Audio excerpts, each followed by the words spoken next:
오늘 예배 가운데 오신 여러분들을 사랑하고 축복합니다. 아멘. 오늘 2018년 무술년 새해인데 이 첫 예배를 세숫교회 창립 8주년 기념 예배로 드리게 되어서 감사합니다.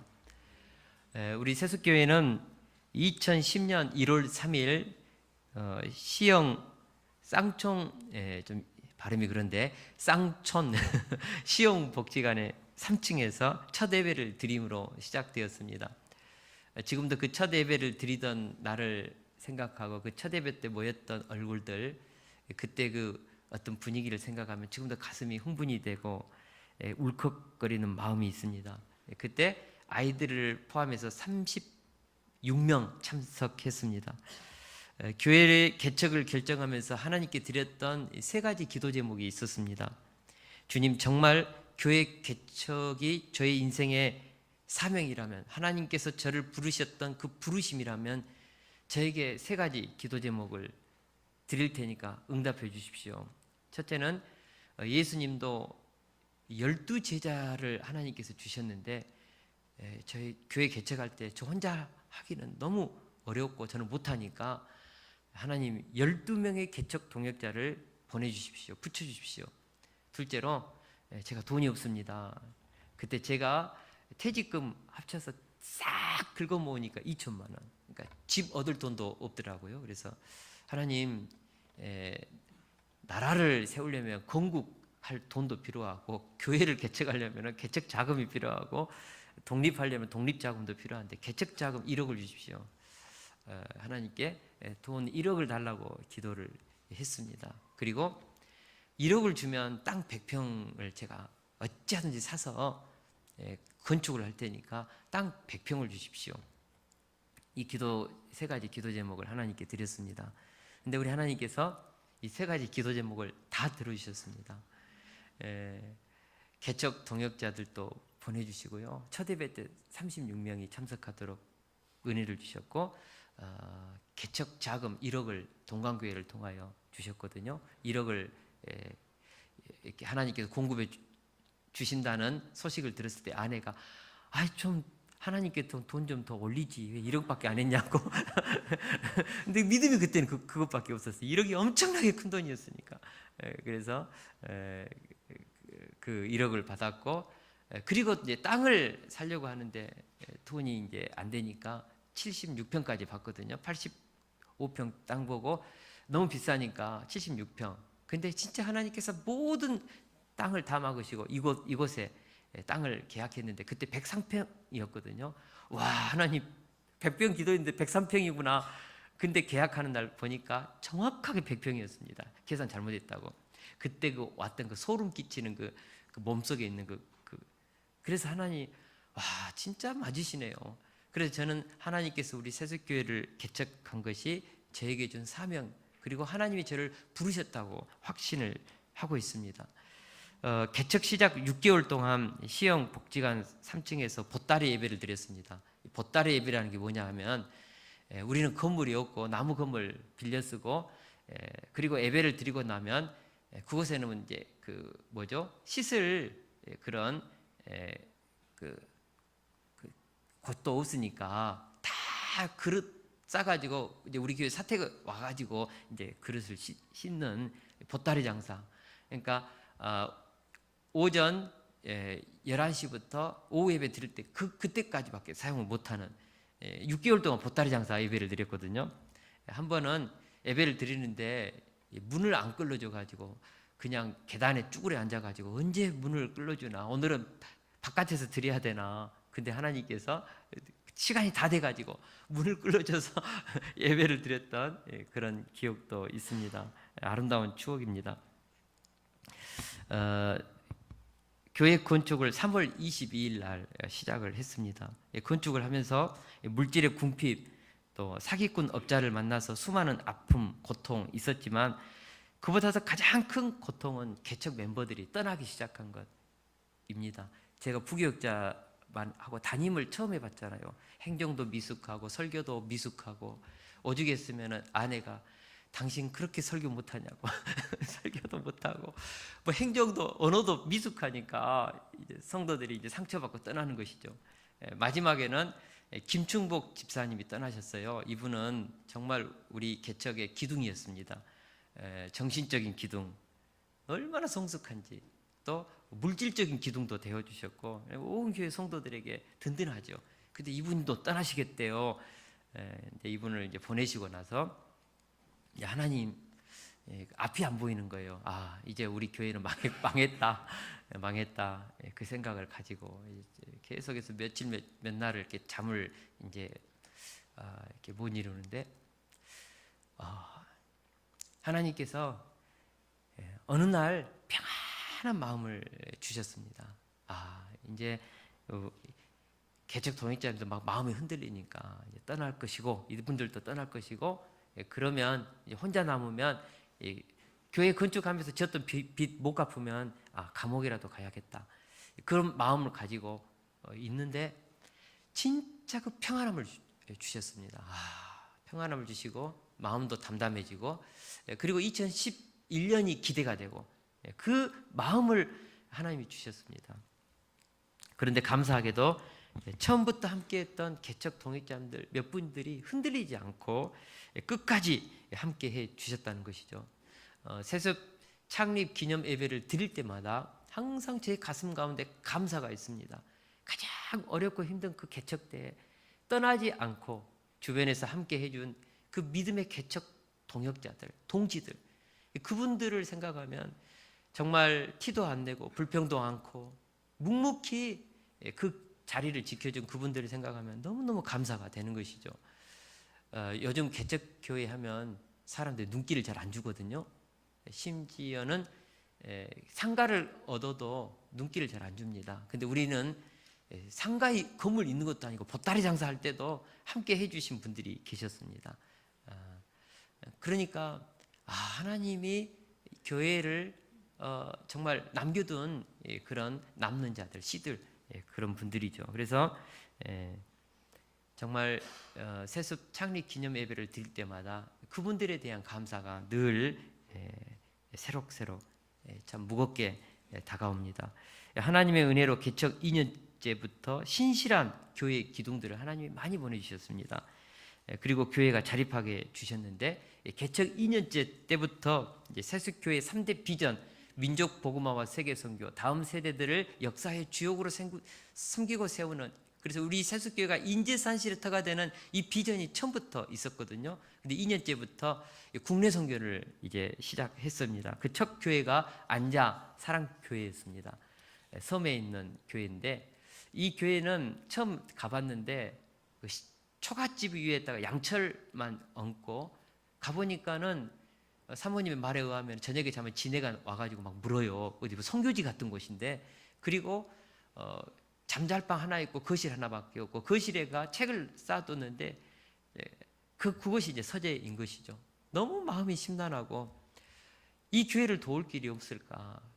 그리고 20평 그 창고 같은 교회에서 성도들 한 17, 8분 정도에게 교회를 이제 섬기고 있었는데 박영춘 목사님, 그 상황을 보니까 전임 목회자가 교회를 성도님들이 정말 아껴서 모아둔 4천여만 원의 이 돈을 교회를 건축하다가 그냥 뼈대만 세워놓고 유야무야로 막 그냥 어떻게 좀 막 다 이렇게 써버리고 이분이 결국은 이제 교회를 떠났죠. 그러니까 이 후임자로 오신 이 분에 대해서 교회 성도들이 마음을 안 주는 거예요. 상처받아가서. 그래서 이 목사님 5년째 하고 있는데 교회 개척 환경은 피폐하고, 그래서 저희들이 그 건물밖에 뼈대밖에 남지 않는 이제 그곳에 저희들이 이제 목사님 서재를 만들었습니다. 진짜 예쁘게, 집보다도 더 예쁘게 만들었거든요. 그러니까 성도님들 감동을 받아가지고 우리도 교회를 세우자, 막 그런 불길이 나가지고 교회 건축을 시작을 했습니다. 시작을 하고 나서 이 소식이 이제 전국으로 퍼져가지고 전국 CBS 방송국에서 이분들을 초청을 했어요. 그래가지고 제가 그걸 봤거든요, TV에서. 그리고 전국에서 후원이 들어와가지고 교회를 멋지게 건축을 했습니다. 놀라운 일들이 이제 일어난 것입니다. 할렐루야. 두 번째 교회는 양실신앙교회. 막 그냥 비만 오면 물이 들어오는 그 교회인데, 시골 교회인데 한 10가구 정도 되는 그곳에 있는, 손을 어떻게 대지 못하는 그 교회에 가서 저희들이 그 교회를 다 이렇게 다 시멘트로 다시 리모델링하고, 그때 돈을 한 1,000여만 원, 우리가 노동까지 다 합치면 해서 교회를 다시 재세팅하고, 그리고 세 번째로는 우리 양호철, 세 번째로는 우리 이상호 전도사님 가정 교회, 가정에서 예배를 드리고 있는데 그 가정 교회를 우리가 좀 섬기자 해서 상가를 얻어서 교회를 세우도록 했고, 네 번째로 우리 양호철 전도사님 개척 교회를 할 때 우리가 또 섬겼고, 그리고 다섯 번째로는 담양 남산교회를 섬겼습니다. 그때가 가장 우리의 가슴속에 뜨거운 열매가 있었던 것 같아요. 여섯 번째는 신창 무등교회, 채운교회, 고백교회를 우리가 섬겼습니다. 그래서 많은 그런 교회들을 섬기면서 하나님이 우리에게 많은 복을 내려주신 것이죠. 사실 우리도 어떻게 보면 빛이 있습니다. 또 물질적으로 그렇게 넉넉한 편은 아니지만 그렇게 했을 때 하나님께서 은혜를 주었습니다. 해외 선교는 개척 때부터 선교 후원금으로 시작하여 2013년 8월 11일에 이군사 문편지 선교사님 가정을 세수교회 첫 선교사로 키르기즈스탄에 파송했습니다. 당시 개척 4년째였는데 우리가 그렇게 자립을 했지만 넉넉하지는 않았습니다. 선교사를 이분이 우즈베키스탄에서 선교하다가 이렇게 추방되고 진도 중앙교회에서 선교 파송했던 것을 이제 못하겠다고 하니까 붕 떴죠. 우리 교회에서 예배를 드리는데 파송 교회를 찾는다는데 나타나질 않는 거예요. 그러다가 하나님께서 저에게 기도를 하는데, 야, 너희 교회가 파송해라. 하나님, 이제 개척 4년째고 아직도 우리가 부족합니다. 너희가 파송해라. 일주일 동안 막 마음을 눌러버리는데요. 새벽 기도 하는데, 하나님, 알았어요. 하나님. 목자 모임을 했는데 우리 목자님들도 다 찬성해 주시고, 그래서 우리 이군사 문편지 선교사님을 2013년 8월 11일 날 우리 세수교회 1호 선교사로 파송을 했습니다. 여기 처음 교회 다니신 분들은 파송하는 것과 후원하는 것의 차이를 잘 몰라요. 좌우간 파송하는 것은 그 선교사님을 책임지겠다는 것이 우리 교회가. 근데 하나님께서 그때부터 또 우리 교회에게 재정적으로도 은혜를 주시고 채워주셨습니다. 2016년 6월 5일에는 세수교회 첫 임직식을 가졌습니다. 장로님 1분, 또 권사님 4분, 또 안수집사님 5분, 우리 교회 기둥들을 세운 것이죠. 그래서 하나님께서 이제 개척의 역사를 넘어서서 교회의 항존직들, 정말 하나님과 언약을 세우고 제 항존직들을 세우면서 우리가 언약을 세웁시다. 이제부터는 성도의 마음으로 교회를 바라보지 마시고 지도자의 마음으로 교회를 책임지는 주인의 마음으로 우리 언약을 맺고 함께 동역자가 되어서 교회를 섬깁시다. 제 동역자가 되어 주십시오. 그래서 항존직들을 10분을 세웠습니다. 이분들의 끝없는 그런 동역 속에서 이 교회가 든든하게 서가게 된 것을 늘 감사합니다. 또 우리 교회는 다음 세대를 향한 기도를 지속적으로 했습니다. 처음부터 우리 세수교회는 다음 세대를 섬기는 교회다. 그래서 다음 세대를 향해서 우리가 물질을 투자할 때는 재직회를 통과하지 않고 예산을 넘어서도 우리는 다음 세대를 묻지마 투자를 합시다. 그것을 통과시켰습니다.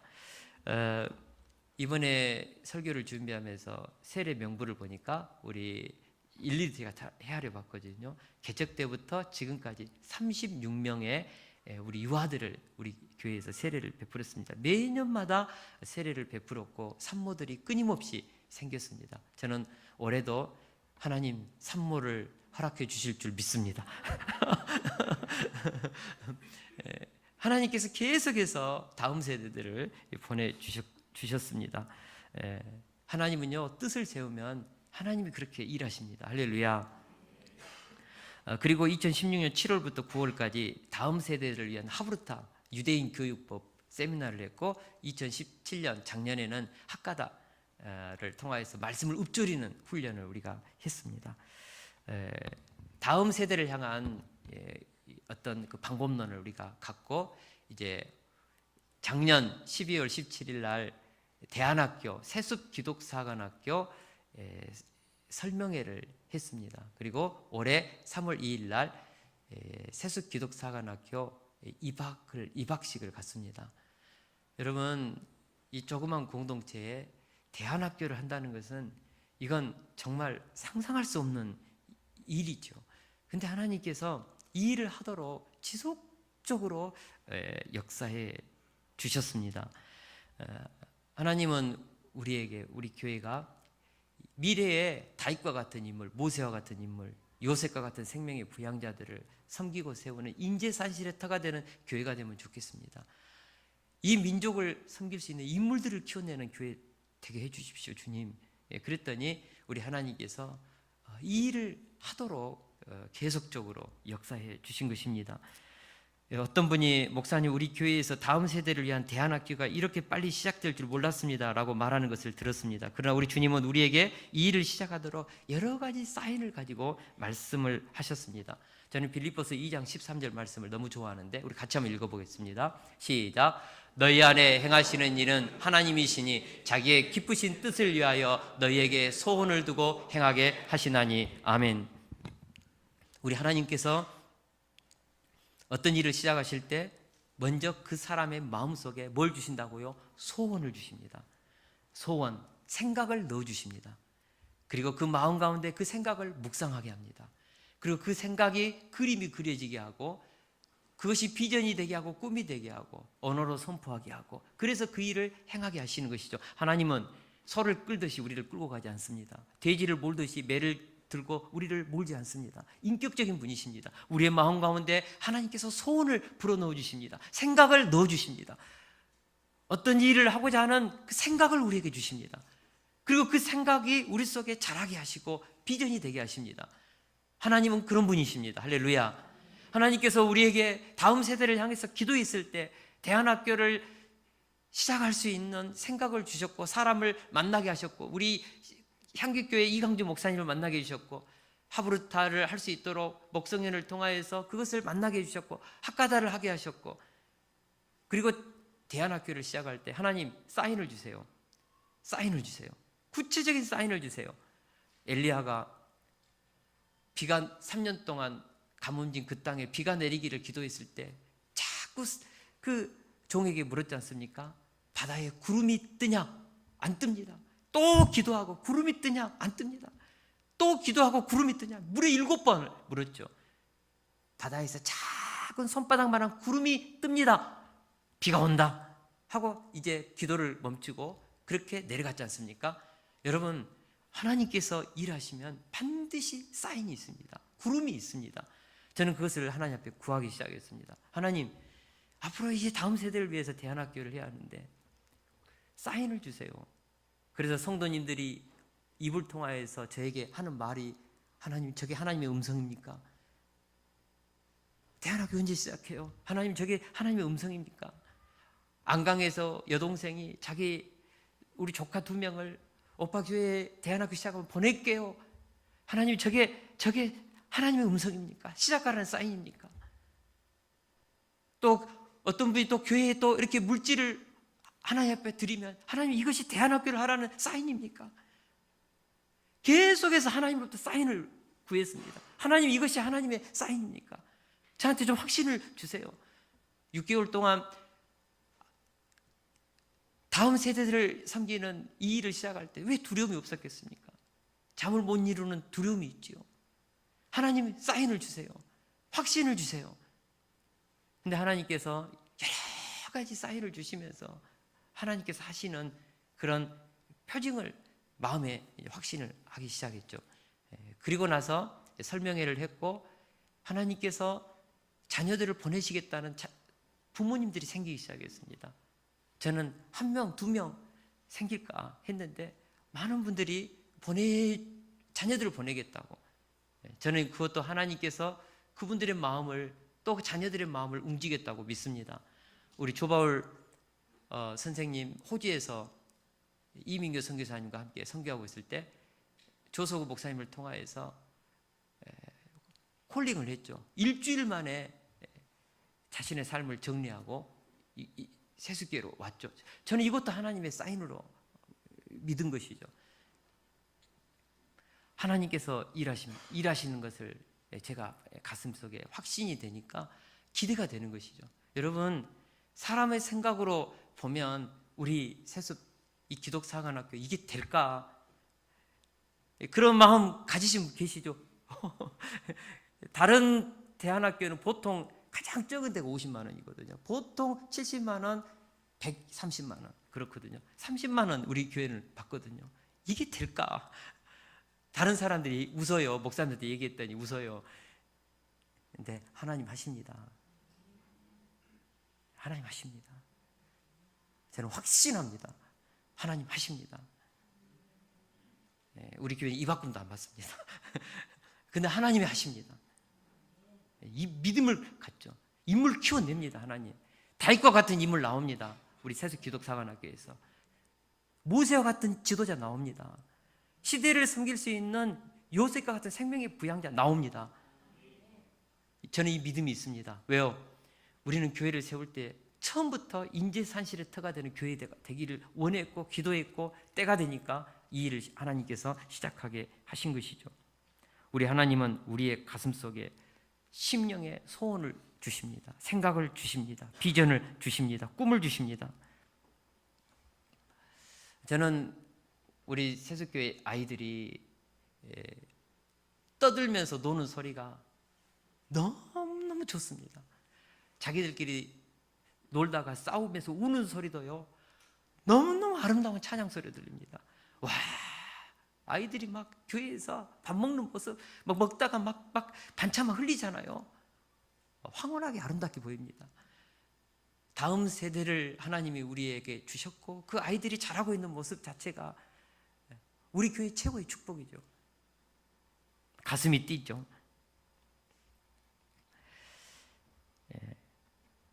하나님은 우리가 기도했던 것 하나도 땅에 떨어지지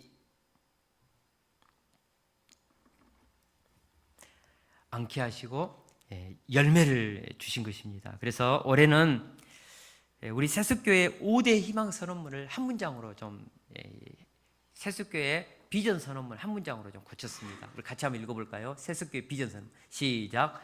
우리는 민족 복음화와 세계 선교 다음 세대를 구속사의 주역으로 섬기는 영광스러운 주님의 몸이다. 아멘.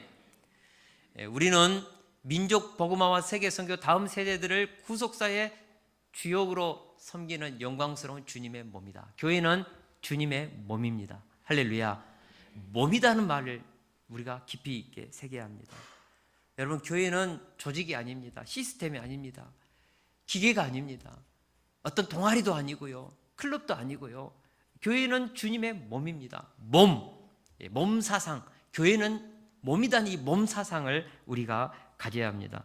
여러분, 몸은 유기체입니다. 생명체입니다. 서로 분리될 수 없고 서로 경쟁할 수 없습니다. 몸은 하나입니다. 몸은 신경세포로 연결되어 있어서 한 지체가 아프면 온 지체가 아픕니다. 한 지체가 행복하면 온 지체가 행복합니다. 몸은 하나가 전체이고 전체가 하나이기도 합니다. 몸은 한 방향으로 움직입니다. 우리 교회가 주님의 몸이라는 사실을 우리가 끊임없이 묵상해야 합니다. 우리가 몸을 만들어야 합니다. 우리가 몸으로 만나야 합니다. 몸으로 연결돼야 합니다. 마디와 힘줄로 서로 연합돼야 합니다. 저는 뜻이 맞고 마음이 맞고 헌신을 할 수 있는 40명이면 나라도 세울 수 있다고 믿습니다. 삼국지를 읽어보니까 유비하고 관우 장비가 도원의 결의를 맺잖아요. 태어난 날짜는 다르지만 우리는 한날에 죽겠습니다. 몸은 한날에 죽는 것이죠. 그죠? 나는 죽었는데 눈은 살아있고, 그죠? 그런 몸이 어디가 있어요?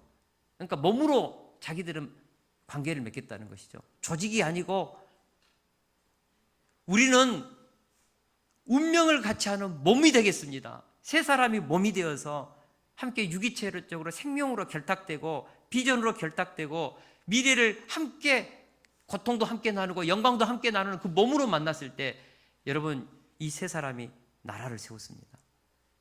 여러분, 세 사람의 뜻만 모아도 나라를 세운다니까요. 부부가 하나가 되어서 몸을 이루면요, 그 가정이 영광스러운 가정이 됩니다. 왜 교회가 힘이 없을까? 왜 교회가 비틀거리는 머리 잘린 삼손과 같이 흔들릴까? 분열하고 서로 몸을 이루지 않고 각계 전투로 신앙생활을 하기 때문이죠. 교회가 한 마음 한 뜻 한 비전을 가지고 몸을 이루고 예수님을 머리로 하고 마디와 힘줄로 연합되어 있으면요, 강력하고 영광스러운 주님의 의의 무기, 이 시대를 바꾸는 기적의 무기가 되는 거죠. 여러분, 교회는 주님의 몸입니다. 우리는 경쟁 대상이 아닙니다. 우리는 서로 총을 쏴서는 안 됩니다. 완전히 예수 그리스도를 머리로 하고 우리는 몸을 이루어야 합니다. 할렐루야. 우리 골로새서 2장 19절을 같이 한번 읽겠습니다. 시작. 우리는 시작. 온 몸이 머리로 말미암아 마디와 힘줄로 공급함을 받고 연합하여 하나님이 자라게 하심으로 자라느니라. 아멘. 교회는 뭐냐? 몸이다. 예수님을 머리로 하고 마디와 힘줄로 신경 그 세포로 연결되어지는, 그래서 연합해서 몸이, 그래서 주님의 몸이라는 거죠. 그리고 몸은 생명체고 자라는 것이죠. 성장하는 것이죠. 우리는 기계가 아닙니다. 조직이 아닙니다. 클럽이 아닙니다. 공동체보다 더 강한 교회에 대한 개념이 주님의 몸입니다. 저는 우리 세숫교회가 몸으로 연합하기를 원합니다. 할렐루야. 마디와 힘줄로 연결되어서 영광도 함께 나누고 고난도 함께 나누고 천국에 가서 다시 만날 수 있는 형제자매로, 가족으로 우리가 그렇게 만나면서 이곳에서 하나님의 영광과 기적과 모든 것을 함께하면서 갈 수 있기를 축원합니다. 40명만 한 마음 한 뜻 한 비전을 모아도 나라를 세우는데, 이 세숫교회가 한 마음 한 뜻 한 비전을 가지고 움직인다면 강주 바꿀 수 있습니다. 이 민족을 위해서 일할 수 있습니다. 세계 속에서도 일할 수 있습니다. 일할 수 있다니까요. 영광스러운 주님의 몸이 되어서 민족 복음화 세계 선교 다음 세대들 구속사의 주역으로 섬기는 영광스러운 주님의 몸으로 우리가 하나님께 쓰임 받을 수 있습니다. 2018년 새해를 시작하면서 우리는 생육 번성 충만한 목장으로는 방향을 잡고 이제 우리 세숫교회가 영혼 구원하는 일에 이제 집중하고자 합니다. 올해부터 그동안 우리는 내시를 기하는 훈련을 많이 받았습니다. 제자훈련, 사역훈련, 그 다음에 또 복음 12강, 출애굽기, 레위기, 에베소서, 신명기, 그 다음에 매년마다 성경 맥잡기, 전체 66권을 공부하면서 우리 교회 수준이 남다르죠. 어떤 분이 우리 교회 오고 나서 교회가 뭔가 있대요. 힘이 있습니다. 내공이 있죠. 공동체의 수준이 있죠. 저는 우리 세숫교회를 위대한 주님의 영광의 몸으로 이제 우리가 보고 있고 그렇게 우리가 자랐습니다. 자, 이제는 뭘 할 것인가? 이제 우리가 생육하고 번성하고 땅에 충만하는 주님의 몸의 역할을 이제 감당해야 될 때가 됐다고 믿습니다. 하나님은 인간을 창조하고 나서 하나님의 형상과 모양으로 창조하고 나서 가장 복으로 주었던 명령이 생육하고 번성하고 땅에 충만하라. 그리고 땅을 정복하라. 선식과 킹식, 자녀권과 통치권을 우리에게 주셨습니다. 여러분,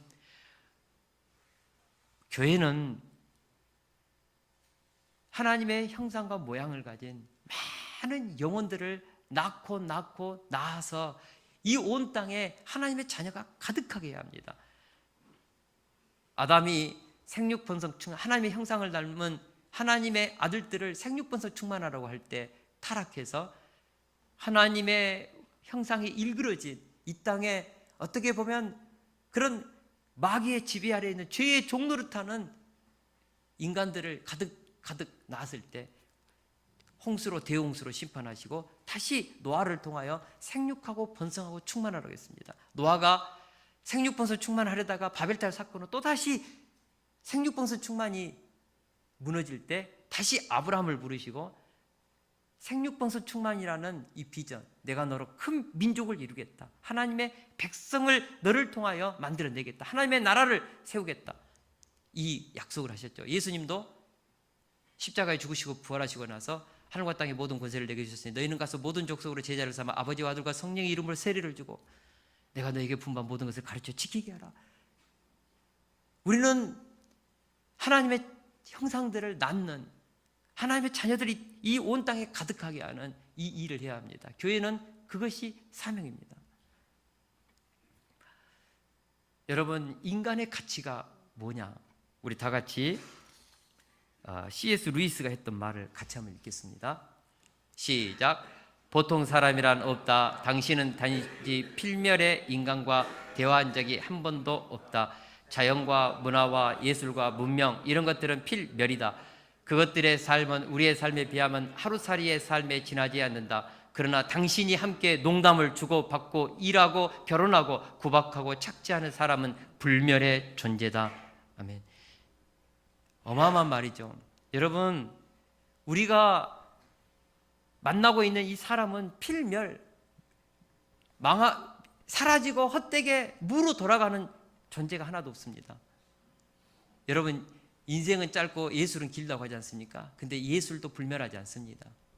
때가 되면 사라집니다. 불멸의 존재자가 있습니다. 무엇입니까? 인간입니다. 인간의 영원한 존재는 불멸하는 것입니다. 하나님은 우리를 하나님의 형상과 모양을 가지고 불멸의 존재로 만들었습니다. 인간의 가치가 얼마나 소중하고 얼마나 위대한가. 성경은 한 인간이 천하보다 소중하다, 천하보다 귀하다.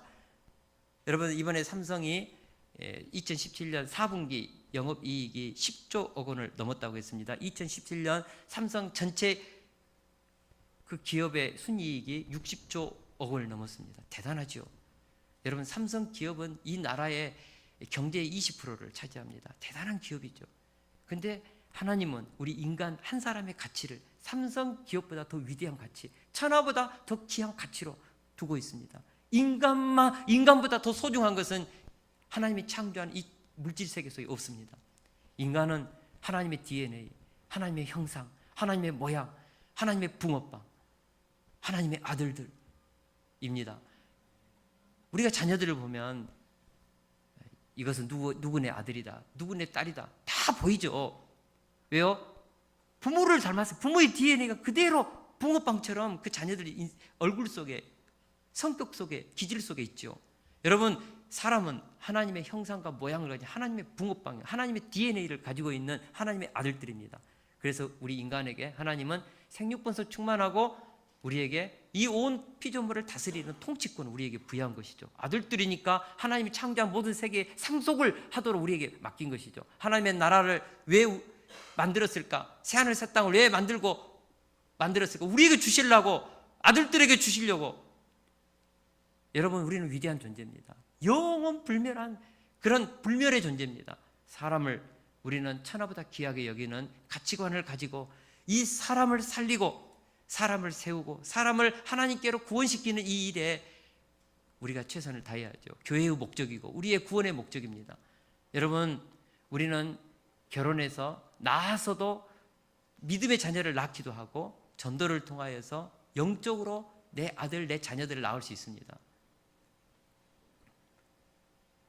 이번에 경주 선교교회에 우리 최재호 목사님 전화가 왔어요. 목사님이 이제 은퇴하시고 이분이 후계자가 되어서 역사를 내년 올 4월에 이제 후임자로 받게 되는데, 우리 그분이 같은 구역에 있는 후배거든요. 그리고 우리 최재호 목사님의 사모님이, 최선희 사모님이 전도했던 양이에요, 양. 그러니까 우리에게는 특별한 분들이죠. 근데 이 소식을 들은데 너무 감사되는 거예요. 전도했던 한 양이 이제 교회 사모가 되어서 한 공동체를 섬기는 리브와 같은 천만인의 어미가 된다. 제가 전도했던 류정원 청년은 후에는 목회자가 되었거든요. 이런 소식을 들으면 감격스럽죠. 여러분, 우리에게 주어진 건강, 물질, 재능, 이것은 불멸의 것을 위해서 저는 우리가 사용해야 한다고 믿습니다. 여러분, 우리가 소중하게 붙잡고 있는 모든 것들은 필멸의 것들입니다. 지금은 붙잡고 있지만 죽으면 다 놓아야 될 허무한 것들입니다. 그러나 우리가 붙잡는 영혼들, 만나고 있고 대화하고 살리는 그 인간은 불멸의 존재입니다. 우리는 그들을 살려내야 합니다. 왕같은 제사장이 되어서 우리는 살려내야죠. 그것을 위해서 저는 교회가 세워졌다고 믿습니다. 우리가 부름받았다고 믿습니다. 올해 우리 교회는 생육번성 충만한 교회가 되기를 원합니다. 할렐루야. 그래서 우리 교회가 저는 이제 신목장을 개척하기로, 아예 신목장 목자가 되려고 따로 교회를 개척하는 마음으로 신목장을 개척하려고 뜻을 정했거든요. 신목장 개척할 겁니다, 저는. 근데 우리 각 목자님들에게 부탁드립니다. 조금 강압으로 들릴 수 있는데 용서하시고, 각 목장마다 올해 생육번성 충만하되 각 목장마다 저는 천하보다 소중한 2명의 영혼들을 양육하고 세울 수 있기를 축원합니다. 우리 다니엘서 12장 3절을 같이 한번 읽겠습니다. 시작. 많은 사람을 옳은 대로 돌아오게 하는 자는 별과 같이 영원토록 빛나리라. 틀림없는 약속입니다. 이 세상에서 가장 스타의 인생, 별처럼 영원토록 빛나는 인생이 뭐냐? 기업을, 삼성 같은 기업을 만드는 것도 이 땅에 박수 받을 만한 일이죠. 정말 박사학위를 받고 나라를 위해서 큰 일을 하는 것도 박수 받을 만한 일이죠. 정말 열심히 노력해서 성공하고 많은 사람들에게 그런 혜택을 주는 것도 박수 받을 만한 일이죠. 그러나 그 모든 일보다도 더 영원하고 가치 있는 것은 그 사람을 옳은 대로 돌이켜서 그 영혼을 구원해내는 일에 쓰임받는 인생입니다. 천하보다 귀한 한 영혼을 하나님 앞으로 돌이키는 인생, 그 영혼들을 살리는 인생, 그것보다 더 빛나고 영원토록 가치 있는 인생은 없다는 거죠. 왜 나에게 이런 건강을 주었을까? 왜 나에게 이런 재능을 주었을까? 이런 물질을 주었을까? 왜 나에게 이런 기회를 주었을까? 이런 위치를 주었을까? 이런 능력을 공급해 주었을까? 뭐하라고요? 많은 사람을 옳은 대로 돌아오게 하는 인생을 살라고요. 여러분, 우리를 통하여 하나님의 생명을 공급하는 통로가 되십시오. 축복의 통로, 생명의 통로, 구원의 통로, 은혜의 통로, 기적의 통로 되십시오. 하나님의 신령한 복을 흘러버리는 하나님의 은총의 통로가 되십시오. 그 인생이 영원한 가치 있는 인생인 줄 믿습니다. 올 한 해 우리를 통하여서 생육하고 번성하고 충만하고 하나님이 우리에게 주시는 그런 능력을 부여받아서 하나님의 영광을 드러내는 영광스러운 주님의 몸들로 하나님 앞에 그렇게 사시기를 주님의 이름으로 축원합니다.